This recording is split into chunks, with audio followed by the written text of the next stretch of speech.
বাংলাদেশের টি-20 বিশ্বকাপ খেলার আশা মোটামুটি সলিল সমাধি।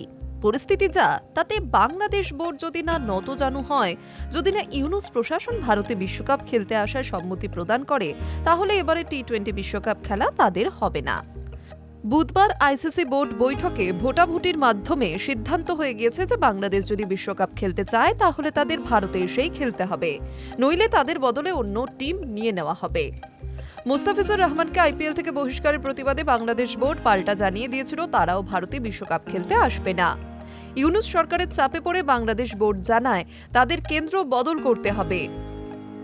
মুস্তাফিজুরকে যখন ভারত নিরাপত্তা দিতে পারছে না, তখন সমগ্র বাংলাদেশ দলকে কিভাবে দেবে?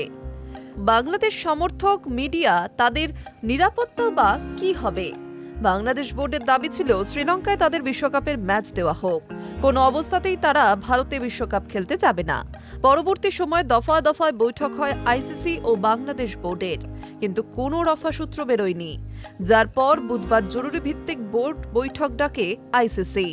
16 পূর্ণ সদস্যের মধ্যে ভোটাভুটি হয় এবং বাংলাদেশের দাবি খারিজ হয়ে যায় 14-2 ভোটে। বাংলাদেশের দাবির পক্ষে কারা ভোট দিয়েছিল সহজেই অনুমেয়। বাংলাদেশ বোর্ড স্বয়ং এবং পাকিস্তান বোর্ড এদিন আইসিসির বৈঠকের আগে ক্রিকেটের সর্বোচ্চ নিয়ামক সংস্থাকে চিঠি পাঠিয়ে বাংলাদেশের দাবিতে সমর্থন পেশ করেছিল, কিন্তু সভায় তারা 2 বিন্দুমাত্র প্রভাব বিস্তার করতে পারেনি। উল্টে অধিকাংশ সদস্যবৃন্দ বলতে থাকেন কারো চাপে নতজানু হওয়া উচিত নয়, বাংলাদেশ খেললে খেলবে, না খেললে স্কটল্যান্ডকে নিয়ে নেওয়া হবে।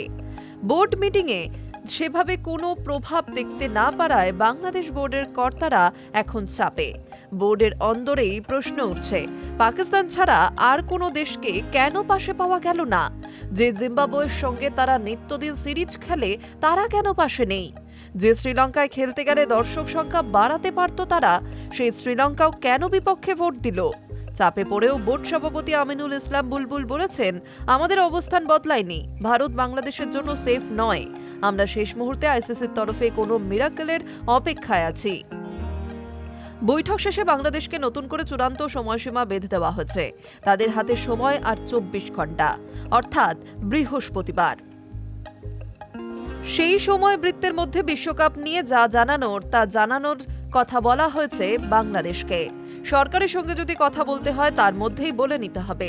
জানা যাচ্ছে বাংলাদেশ বোর্ড সেই সময়সীমা মেনেও নিয়েছে। তবে ভারত বয়কটের ডাক দিলেও ক্রিকেটাররা যদি বিদ্রোহ করে তাহলে পুরো তাদের দিকেও ঘুরিয়ে দেওয়া হতে পারে বলে মনে করা হচ্ছে।